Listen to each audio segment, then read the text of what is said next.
Could cats smirk? Well, cats couldn't normally talk, so using what little logic Albert could muster, if this cat could talk, then surely it could smirk. Cat. Yes, I can talk, and no, you're not going mad, old man. This cat didn't beat about the bush. Albert, can you read my mind? Albert scrambled for the words. The cat cocked its head to one side, narrowing its eyes at him. The snow was starting to settle on the cat's back. With a quick shake, it leapt up and landed onto the black bin that sat outside the front of the bookstore.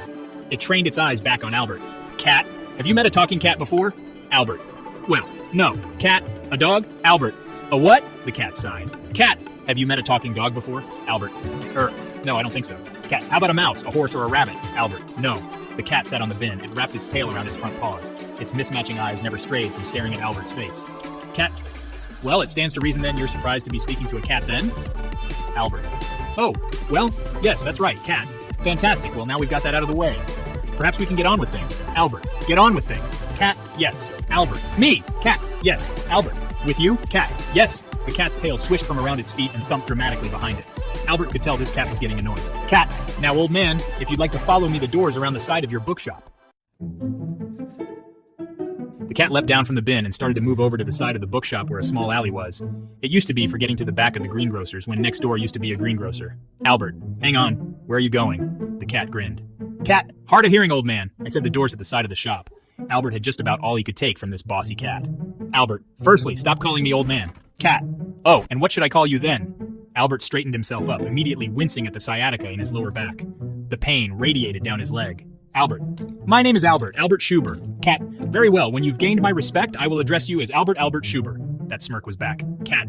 Although seems strange to me to be called Albert. Albert, no. Well, hang on, that's not what I meant. What was with this rude cat? The cat turned and trotted down the alleyway. Cat. And secondly? It inquired, not looking backwards to see if Albert was following it around the corner. Albert. Yes, hang on now. Slow down. You see there's no door at the side of... The cat was sat in front of a black wooden door, directly in the middle of the side wall of the shop. Its frame was entirely white, and the only thing on the door was a solid round brass handle.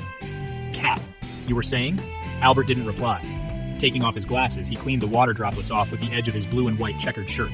He placed his glasses back on. Yes, there was definitely a door where there had never been a door. Cat, now then, shall we be on our way? Albert didn't reply. When had this door appeared? Had he just not noticed it recently? Cat! Hey, old man! Albert, wait, what? Cat! I said, shall we be going?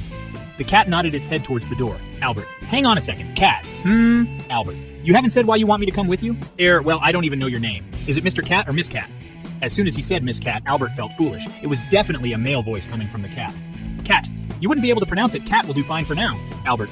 Okay. Albert felt relieved it hadn't picked up on his Mr./Mrs. Faux pas. Albert. As for why I need your help? Cat. Yes, Albert. It's a door. Cat. Yes, Albert. With a door handle. Cat. And... The cat leant backwards onto its rear paws, wobbling slightly as he raised his front legs, showing his soft pink pads to Albert. Cat. No thumbs, Albert. Wait, what? Cat. The door, please, old man. This is quite time sensitive. Albert knew that any more questions would just annoy the cat further. The door seemed like any other door you find at the front of a house. He took a step closer. The cat was stood directly on the doorstep waiting, its jeweled eyes watching him intently. It's just a normal door, thought Albert. He guessed that halfway up the bookshop was where the travel and maps section was collecting dust. Opening this door would surely just lead to the back of the bookcases. He gripped the handle. It felt like a normal handle. Nervously, Albert looked down at the cat. He simply stared back. Or had Albert seen something subtle in the cat's expression? He sucked in a deep breath and twisted the handles. The door swung inwards, catching Albert off guard. He let go of the handle. The door swung fully open. On the other side of the door was not the bookcases of maps he had expected. Instead, Albert saw a street it was raining, and it was definitely in a city given how the houses were crammed together side by side. The cat leapt over the threshold, shaking its fur in the rain. Cat. Well? Albert. Well, what? Cat. Are you coming, old man? Albert was still taking it all in, trying to find logical reasons for the past 10 minutes. Albert. Why do you need me now? The cat grinned. Cat.